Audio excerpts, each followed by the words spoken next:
Hello BSc के commandos. तो इस लेक्चर में हम फिर से आपका स्वागत करते हैं। तो इससे जो प्रीवियस लेक्चर था, इसका जो पिछला वाला जो लेक्चर था, उसमें अपन ने साइनोबैक्टीरिया के प्रमुख विभेदक लक्षण यानी कि उसके जो लाक्षणिक लक्षण होते हैं या जनरल जो कैरेक्टर्स होते हैं, स्पेसिफिक जो कैरेक्टर्स होते हैं, उनकी स्टडी कर ली थी। यानी कि वहाँ पर अपन ने स्पेसिफिक जो कैरेक्टर्स होते हैं उसके साथ साथ ही जो जनरल कैरेक्टर्स होते हैं साइनोबैक्टीरिया के, उनको अच्छे से पढ़ लिया था। अब अपन यहाँ पर बात करने वाले हैं, हमने पहले ही बता दिया था कि जो साइनोबैक्टीरिया होते हैं, हमारा जो सिलेबस है उसमें हमें साइनोबैक्टीरिया, दो प्रकार के साइनोबैक्टीरिया की स्टडी करनी है। एक तो है नोस्टोक और एक है ओसिलेटोरिया। तो हम सबसे पहले स्टडी करने जा रहे हैं नोस्टोक की, नोस्टोक साइनोबैक्टीरिया की। किसकी? नोस्टोक साइनोबैक्टीरिया की। ठीक है ना, नोस्टोक की स्टडी करने जा रहे हैं। ठीक है, सामान्य जो कैरेक्टर्स थे या विशिष्ट जो कैरेक्टर्स थे, दोनों को एक साथ अपन ने वहाँ पर पढ़ लिया था कैरेक्टर्स को। तो लगभग जो कैरेक्टर्स हैं बीजीए के, वो नोस्टोक के अंदर भी दिखाई देंगे। ठीक है, तो सबसे पहले नोस्टोक की स्टडी अपन कर लेते हैं, फिर इसके बाद ओसिलेटोरिया को पढ़ेंगे। सबसे पहले अपन इसका वर्गीकरण कर लेते हैं, क्लासिफाइड कर लेते हैं नोस्टोक को।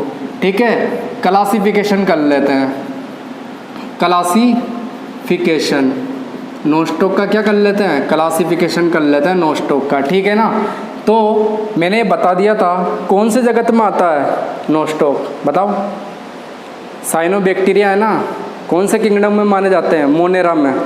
ठीक है ना, जबकि अगर क्लोरोफाइसी की कोई शैवाल होती है यूकेरियोटिक, तो उनको किस में रखते हैं? प्लांटी के अंदर। ठीक है ना, तो किंगडम कौन सा आएगा यहाँ पर वर्गीकरण में? अगर मैं बात करूँ किंगडम की, तो आपको पता चल गया ना किंगडम कौन सा हो जाएगा? मोनेरा। ठीक है ना, मोनेरा क्यों हो रहा है? क्योंकि यहाँ पर जो नोस्टोक है, वो उसका जो कोशिकीय संगठन है नोस्टोक का, वो किस प्रकार का है? प्रोकैरियोटिक प्रकार का, इसलिए किंगडम मोनेरा में आएगा। इसके बाद अगर मैं बात करूँ कि डिवीज़न कौन सा होगा? प्रभाग, डिवीज़न। ठीक है ना, ये तो जगत हो गया मोनेरा जगत में, डिवीज़न यानी कि प्रभाग, तो ये थैलोफाइटा में आते हैं। थैलोफाइटा, हम जानते हैं जो थैलोफाइटा प्लांट होते हैं उनका पादप शरीर थैलस के समान होता है और जड़ तना हुए पत्तियों में विभेदित नहीं होते हैं। तो ऐसे पादप क्या कहलाते हैं? थैलोफाइटा कहलाते हैं। ठीक है, अच्छा एक बात और कर लेते हैं, जो थैलोफाइटा जो शब्द है वो एंड लीकर नामक वैज्ञानिक ने दिया था। ये एनसीईआरटी में नहीं मिलेगा आपको, एंड लीकर। ठीक है ना, एंड लीकर नामक वैज्ञानिक ने ये जो थैलोफाइटा वर्ड है ना वो दिया था। ठीक है ना, ये ध्यान रख लेना। इसके बाद बात करें डिवीज़न के बाद आता है सब डिवीज़न। ये अपन टैक्सोन लिख रहे हैं, है ना, टैक्सोन समझते हो ना। ठीक है, जैसे किंगडम है, डिवीज़न है, सब डिवीज़न है। ठीक है, फिर क्लास आएगा, फिर ऑर्डर, फैमिली, जीनस, इस तरह से। तो ये टैक्सोन है। ठीक है ना, तो ये मोनेरा किंगडम क्या हो गया? Monera, division Thallophyta, sub division जो इसका है, सब डिवीज़न एल्गा है, क्योंकि अपन क्या पढ़ रहे हैं? शैवाल, तो इसको एल्गा में ही रखा गया है। ठीक है ना, एल्गा है, लेकिन ये कौन से प्रकार की? प्रोकैरियोटिक प्रकार की है, इसीलिए इसका किंगडम मोनेरा है। ठीक है ना, तो सब डिवीज़न एल्गा हो जाएगा। अगर मैं बात करूँ इसके ऑर्डर की, तो ऑर्डर की बात करूं या सबसे पहले क्लास आता है। क्लास की अगर अपन बात करें, वर्ग की बात करें, तो ये कौन सा है? साइनोबैक्टीरिया। तो साइनोफाइसी किस में जाएगा? ये साइनोबैक्टीरिया, तो साइनोफाइसी वर्ग में चला जाएगा। तो साइनोफाइसी वर्ग की शैवाल, फाइसी। नोस्टोक किस वर्ग की है? साइनोफाइसी वर्ग की। इसके बाद अपन बात करें ऑर्डर की। ठीक है, तो नोस्टोक को पढ़ रहे हैं नोस्टोकेलीज। ठीक है ना, नोस्टोकेलीज, इसका ऑर्डर हो जाएगा नोस्टोकेलीज। फैमिली की अगर बात करें तो नोस्टोकेसी इसकी फैमिली हो जाएगी। आसान है ना याद करना, नोस्टोकेसी। ठीक है, नोस्टोकेसी। ठीक है, और अगर मैं बात करूँ जीनस की, तो जीनस तो है ही सही, नोस्टोक। ठीक है ना, तो जीनस क्या हो जाएगा? नोस्टोक इसका जीनस हो जाएगा। ठीक है, तो अपन बात कर लेते हैं किंगडम क्या है? मोनेरा। ठीक है, डिवीज़न क्या है? थैलोफाइटा। सब डिवीज़न क्या है? एल्गी। क्लास यानी कि वर्ग कौन सा? साइनोफाइसी वर्ग में रखा गया। ऑर्डर क्या है? क्या है ऑर्डर? ठीक है ना, गण, नोस्टोकेलीज। ठीक है, फैमिली यानी कि कुल नोस्टोकेसी, जबकि जीनस यानी कि वंश क्या है नोस्टोक, वो नोस्टोक को ही तो पढ़ रहे हैं। तो यहाँ पर अपन ने क्लासिफिकेशन किया किसका नोस्टोक का। आधे नंबर का क्वेश्चन आ जाता है कि नोस्टोक का वर्गीकृत स्थिति लिखिए, किसकी नोस्टोक की वर्गीकृत स्थिति लिखिए। तो ये अपन को लिख के आना रहता है, आधे नंबर में आ जाता है ये क्वेश्चन, ठीक है ना। तो ये आपको याद रहना चाहिए। और जो थैलोफाइटा जो शब्द था वो एंड लीकर नामक वैज्ञानिक ने दिया था। अब क्लासिफिकेशन के बाद अपन बात कर लेते हैं आवास और स्वभाव की, ठीक है। इसका आवास कहाँ पर होता है और इसका स्वभाव क्या है, ठीक है। तो अपन सेकंड पॉइंट ले लेते हैं आवास व स्वभाव, ठीक है ना।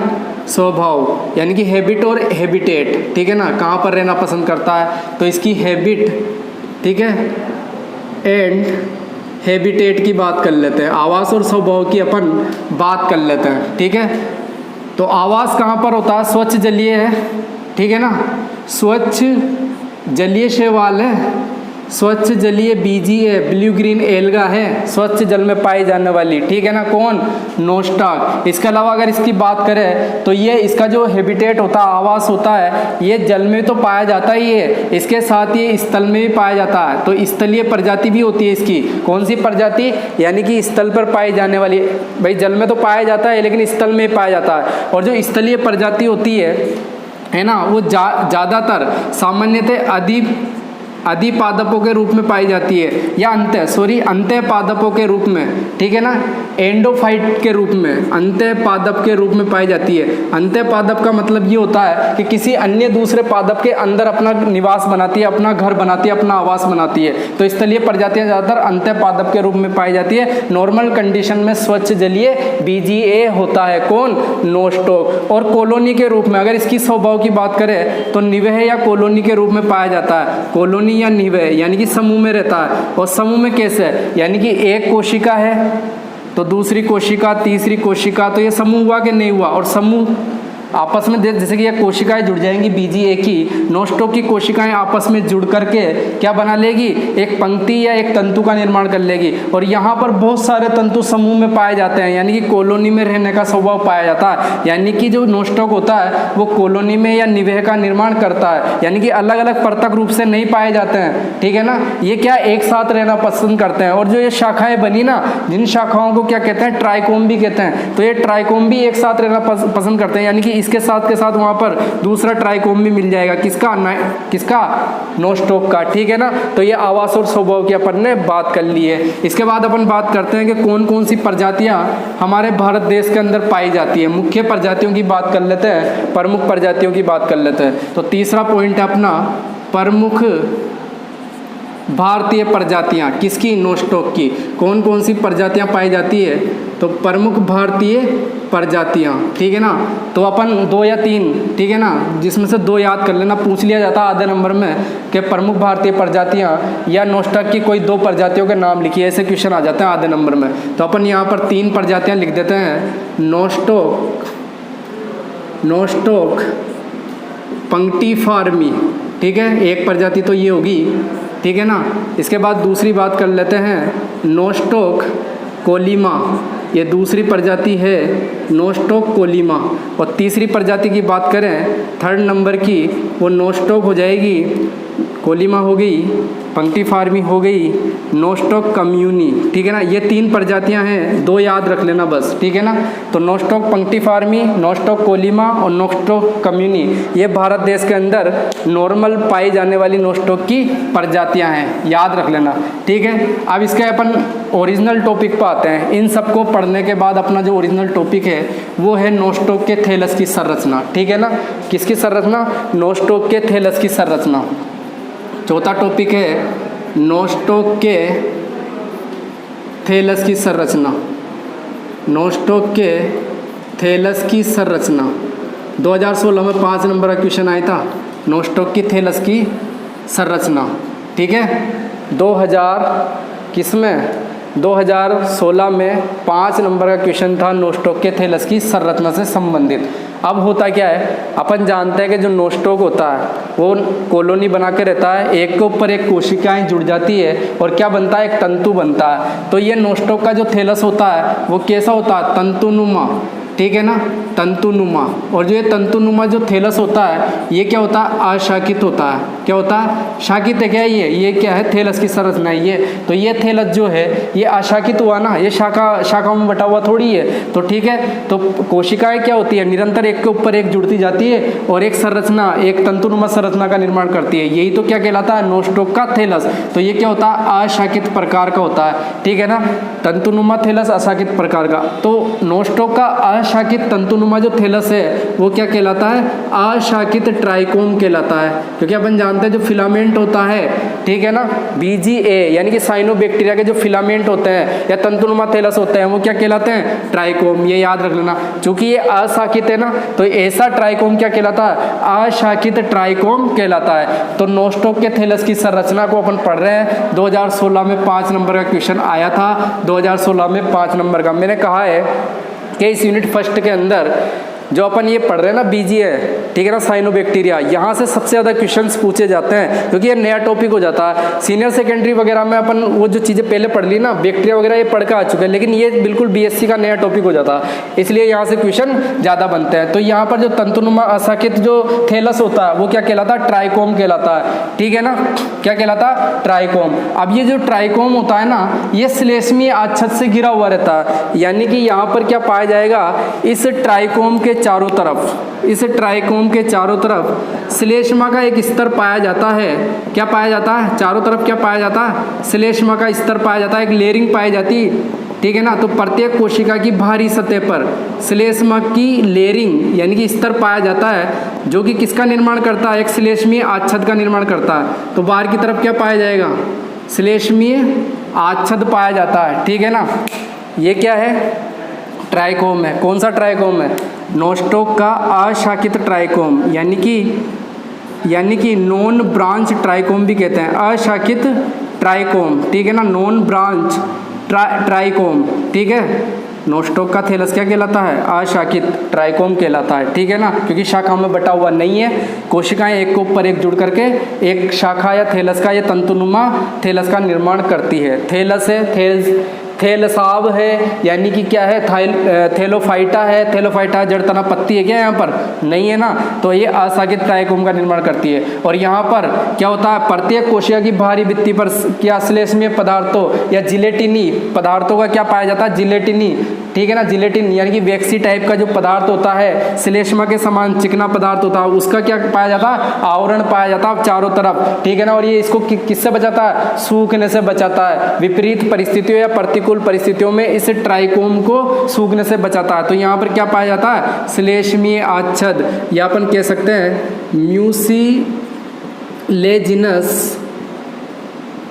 शीथ, श्लेष्मीय आच्छद क्या कवरिंग होता है चारों तरफ। ठीक है ना, तो ये यहाँ पर श्लेष्मीय आच्छद पाया जाता है। अगर और बात करें तो यहाँ पर क्या होता है, कोशिकाओं में विभेदन भी पाया जाता है। तो इस थैलस की या इस तंतु की या इस ट्राइकोम की कुछ कोशिकाएं बड़े आकार की होती है और वो नाइट्रोजन फिक्सेशन का कार्य करती है। तो बड़े आकार की जो कोशिका यहाँ पर होती है, इन कोशिकाओं को कहते हैं हेटेरोसिस्ट कोशिकाएं। क्या कहते हैं कमांडोज, हेटेरोसिस्ट कोशिकाएं कहलाती है। और यहाँ पर जो हेटेरोसिस्ट जो कोशिकाएं होती हैं, कौन सी कोशिकाएं, ये बड़े आकारी कोशिकाएं होती है। किसकी, इस ट्राइकोम के अंदर कुछ विशेष प्रकार की बड़ा आकारी कोशिकाएं पाई जाती है जो कहलाती है हेटेरोसिस्ट कोशिकाएं। क्या कहलाती है, हेटेरोसिस्ट कोशिकाएं। और ये हेटेरोसिस्ट कोशिकाएं जो होती है ना, इनके अंदर पहले बता दिया नाइट्रोजिनेज जो एंजाइम होता है उनकी भरमार होती है। और नाइट्रोजिनेज जो एंजाइम होता है ना, वो नाइट्रोजन फिक्सेशन के लिए रेस्पॉन्सिबल एंजाइम होता है, यानी कि उसकी उपस्थिति में ही स्वतंत्र जो नाइट्रोजन होती है वो नाइट्राइट या नाइट्रेट में कन्वर्ट होती है। तो हेटेरोसिस्ट जो होते हैं ना, वो नाइट्रोजन फिक्सेशन के क्या होते हैं, स्थल होते हैं, नाइट्रोजन फिक्सेशन के स्थल होते हैं। इसके साथ ही कुछ कोशिकाएं ऐसी होती है जिनकी भित्ति काफी मोटी होती है। ठीक है ना, इसके साथ ही कुछ कोशिकाएं ऐसी होती है जिनमें बहुत सारी एक्स्ट्रा भित्तियां पाई जाती है, उनको कहते हैं एकाइनीट कोशिका। क्या कहते हैं, एकाइनीट कोशिका, एकाइनीट कहते हैं उन कोशिकाओं को। और ये एकाइनीट दरअसल क्या होते हैं, बीजाणु होते हैं, स्पोर्स होते हैं। क्या होते हैं, स्पोर्स होते हैं। किसके स्पोर्स होते हैं, इस नोस्टॉक के। और अपन जानते हैं कि जो स्पोर्स होते हैं वो आगे चल करके क्या होता है, प्रतिकूल परिस्थितियों में एकाइनिड्स के द्वारा यहाँ पर क्या पाया जाता है, जनन पाया जाता है। तो ये बीजाणु बचे रह जाते हैं, जबकि सारा का सारा जो ट्राइकोम है वो नष्ट हो जाता है। तो ये बीजाणु वापस जब अनुकूल परिस्थितियाँ आती है तो ये अंकुरित हो जाते हैं, ठीक है ना। तो कुछ संरचनाएं क्या पाई जाती है, एकाइनिड्स के रूप में, यानी कि कुछ कोशिकाएं विशेष प्रकार की भित्तियां बनाती है, यानी कि वहां पर जो भित्तियां होती है वो बहुत ज्यादा होती है, तो वो क्या होता है, एकाइनिड्स होते हैं। क्या होते हैं, एकाइनिड्स, ठीक है ना। निश्चेष्ट बीजाणु भी बोलते हैं, एकाइनिड्स को क्या बोलते हैं, निश्चेष्ट बीजाणु हिंदी में, ठीक है ना, निश्चेष्ट बीजाणु, ठीक है, एकाइनिड, ठीक है। तो यहाँ पर क्या होते हैं, ये एकाइनिड, ठीक है। तो कुछ कोशिकाओं में क्या पाई जाती है, एक्स्ट्रा लेयर या एक्स्ट्रा भित्तियां बन जाती है, और उसके अंदर सघन जीव द्रव्य होता है भित्तियों के अंदर, और ये सघन जीव द्रव्य ले लुआ करके ये भित्तियां मोटी भित्तियां होती है जो कि प्रतिकूल परिस्थितियों से इस एकाइनिट को बचाती है। बाद में ये एकाइनिट अंकुरित हो जाता है, ठीक है ना। अपन जनरल में पढ़ेंगे इसकी डिटेल, तो ठीक है। तो यहाँ पर नोस्टॉक के थैलस की संरचना अपन पढ़ रहे हैं। नोस्टॉक के थैलस की संरचना इस प्रकार की होती है, अशाखित प्रकार का होता है, एक पर एक कोशिकाएं जुड़ी हुई होती है, और जो कोशिकाएं जब जुड़ती है तो इसके जो जुड़ाव स्थल होता है वहां पर क्या पाया जाता है, संकीर्णन पाया जाता है। जैसे कि एक कोशिका है, इससे जब दूसरी कोशिका जुड़ेगी तो यहाँ पर क्या पाया जा रहा है, संकीर्णन पाया जा रहा है ना, दबाव पाया जा रहा है। तो यहाँ पर दबाव पाए जाने के कारण जो पूरा का पूरा ट्राइकोम में मालाकार दिखाई देता है, क्या दिखाई देता है, माला के समान दिखाई देता है। तो ये अपन ने पढ़ लिया, नोस्टॉक के थैलस की संरचना की स्टडी अपन ने कर ली है, ठीक है ना। कुछ कोशिकाएं विशेष होती है, अपन कह रहे हैं यहाँ पर कि जो नोस्टॉक का जो ट्राइकोम होता है यहाँ पर कोशिकाओं में विभेदन होता है। देखो ना, हेटेरोसिस्ट कोशिका तो नाइट्रोजन फिक्सेशन कर रही है, कुछ सामान्य कोशिकाएं, और कुछ कोशिकाएं एकाइनिड्स बनाएगी, ठीक है ना, एकाइनिड्स बनाएगी जो कि अनुकूल परिस्थितियां आने पर ये जो ट्राइकोम तो खत्म हो जाएगा प्रतिकूल परिस्थितियों में, लेकिन ये एकाइनिड्स वाले जो भाग होते हैं वो बचे रह जाते हैं। फिर जो अनुकूल परिस्थिति आती है तो अंकुरित होकर के वापस से नया ट्राइकोम बना सकते हैं, ठीक है ना। तो यहाँ पर विभेदन भी पाया जाता है, कार्य के अनुसार विभेदित होती है यहाँ पर कौन, कोशिकाएं, किसकी कोशिकाएं, नोस्टॉक के ट्राइकोम की कोशिकाएं। तो अपन ने बात कर ली नोस्टॉक के थैलस की संरचना। अब वेरी आईएमपी टॉपिक पे आते हैं। 2015 में 10 नंबर का क्वेश्चन था, नोस्टॉक की कोशिकीय संरचना, ठीक है ना। तो नोस्टॉक की परासंरचना, नोस्टॉक कोशिका की परासंरचना, ठीक है। अब जब परासंरचना या अल्ट्रा स्ट्रक्चर की बात करते हैं तो इसको किससे देखा जाता है, याद है, इलेक्ट्रॉन माइक्रोस्कोप से, ठीक है ना। और ये जो क्वेश्चन था, नोस्टॉक की कोशिका की परासंरचना, यानी कि नोस्टॉक कोशिका की परासंरचना का वर्णन कीजिए, सचित्र वर्णन कीजिए, ये क्वेश्चन आया था। ये था क्वेश्चन 2015 में 10 नंबर का, ठीक है ना, सेक्शन सी में क्वेश्चन आया था, ठीक है ना, यूनिवर्सिटी ऑफ कोटा के पेपर में। तो यहाँ पर स्टडी करने वाले हैं नोस्टॉक कोशिका की संरचना। तो यहाँ पर ये नोस्टॉक कोशिका है, कमांडोज, क्या है ये, नोस्टॉक कोशिका। अपन जानते हैं कि यहाँ पर मैंने कोई एक कोशिका उठा के ले लिए वहाँ पर, ठीक है ना। तो ये वाला जो पार्ट है, ऐसा समझ लो कि ये वाला पार्ट मैंने यहाँ पर ले लिया। अब इसकी अपन क्या करेंगे, स्टडी करने वाले हैं। तो नोस्टॉक कोशिका की परासंरचना की स्टडी करेंगे इलेक्ट्रॉन माइक्रोस्कोप की सहायता से। किसकी सहायता से, इलेक्ट्रॉन माइक्रोस्कोप की सहायता से। किसने खोज की थी, अर्नेस्ट रस्का ने की थी ना, किसने की थी, अर्नेस्ट रस्का ने इलेक्ट्रॉन माइक्रोस्कोप की खोज। अब नोस्टॉक कोशिका की परासंरचना को स्टडी करेंगे। तो यहाँ पर 2 प्रमुख भाग होता है, अपन डायरेक्ट लिख देते हैं, 2 प्रमुख भाग पाए जाते हैं नोस्टॉक कोशिका में, ठीक है ना। ज़्यादा भाग नहीं पाए जाते, 2 प्रमुख भाग होते हैं। एक तो इसकी कोशिका भित्ति की बात कर लेंगे, किसकी बात कर लेंगे, सेल वॉल की, यानी कि कोशिका भित्ति की बात कर लेंगे। और दूसरा भाग इसका होता है जीव द्रव्य, यानी कि साइटोप्लाज्म वाले भाग की बात कर लेंगे, जिसमें अपन का क्या समाप्त हो जाएगा, क्या समाप्त हो जाएगा, नोस्टॉक की कोशिकीय संरचना परासंरचना समाप्त हो जाएगी। तो सबसे पहले अपन बात करते हैं कोशिका भित्ति की, ठीक है, यानी कि सेल वॉल की बात कर लेते हैं। अब यहाँ पर जो सेल वॉल होती है, द्विस्तरीय कोशिका भित्ति पाई जाती है, किसके अंदर, नोस्टॉक के अंदर। कितने स्तर, द्विस्तर। तो बाहरी जो स्तर होता है वो जनरली सेल्यूलोज से मिलकर बना होता है, तो सेल्यूलोज से मिलकर बना होता है बाहरी स्तर। और जबकि जो आंतरिक स्तर होता है, ये अपन जानते हैं म्यूकोपेप्टाइड और पेप्टिडोग्लाइकन, याद है ना। तो ये बना होता है पेप्टिडोग्लाइकन और म्यूकोपेप्टाइड का, ठीक है ना। तो यहाँ पर अपन लिख देते हैं पेप्टिडोग्लाइकन, ठीक है ना। तो ये पेप्टिडोग्लाइकन से निर्मित होता है। किससे निर्मित होता है कमांडोज? पेप्टिडोग्लाइकन। यानी कि यहाँ पर क्या होता है, जो सेल वॉल होती है वो द्विस्तरीय होती है, डबल लेयर होती है सेल वॉल। बाहर का जो स्तर होता है, बाहरी स्तर, वो सेल्यूलोज से निर्मित होता है जनरली, और जो अंदर का जो स्तर होता है वो पेप्टिडोग्लाइकन और म्यूकोपेप्टाइड से निर्मित होता है। तो ये दोनों मिलकर क्या बना रही है? सेल वॉल, CW का निर्माण हो रहा है, सेल वॉल का निर्माण हो रहा है। जस्ट सेल वॉल के अंदर चलने पर, सेल वॉल के अंदर चलने पर एक स्तरीय सेल मेम्ब्रेन पाई जाती है। क्या पाई जाती है? सेल मेम्ब्रेन, कोशिका झिल्ली पाई जाती है, जो कि किससे बनी होती है? लिपिड प्लस प्रोटीन से मिलकर बनी होती है सामान्य रूप से। किससे? लिपोप्रोटीन से निर्मित एक स्तरीय क्या पाई जाती है? सेल मेम्ब्रेन पाई जाती है, सेल वॉल के जस्ट अंदर। अब जो सेल मेम्ब्रेन होती है संपूर्ण जीव द्रव्य, किसका जीव द्रव्य? नोस्टोक कोशिका के संपूर्ण जीव द्रव्य को घेर कर रखती है। कौन? CM, यानी कि सेल मेम्ब्रेन। अब जो इसका जीव द्रव्य पर आ जाता है अपन, ये कोशिका भित्ति की अपन ने बात कर लिया। अब बात करते हैं जीव द्रव्य की, यानी कि नोस्टोक के जीव द्रव्य की अपन बात करेंगे, साइटोप्लाज्म की बात करेंगे। तो दो रूपों में बटा होता है, ठीक है ना, दो रूपों में बटा होता है इसका साइटोप्लाज्म। कितने रूपों में? दो रूपों में। एक तो होता है परिधीय साइटोप्लाज्म। क्या होता है कमांडोज? परिधीय साइटोप्लाज्म, ठीक है ना, परिधीय साइटोप्लाज्म, यानी कि परिधि की ओर पाया जाने वाला साइटोप्लाज्म, ठीक है ना। कुछ विशिष्ट कैरेक्टर होते हैं जिसके आधार पर ही अपन ने दो रूपों में बांटा है। किसको? जीव द्रव्य को। एक होता है केंद्रीय साइटोप्लाज्म, यानी कि केंद्रीय जीव द्रव्य, ठीक है ना। अब साइटोप्लाज्म, ठीक है ना। अब जो परिधीय साइटोप्लाज्म होता है उसको वो कहलाता है क्रोमोप्लाज्म कहलाता है। क्या कहलाता है? क्रोमोप्लाज्म। जबकि केंद्रीय जो साइटोप्लाज्म होता है, ठीक है ना, वो सेंट्रोप्लाज्म कहलाता है, ठीक है ना, सेंट्रोप्लाज्म, ठीक है।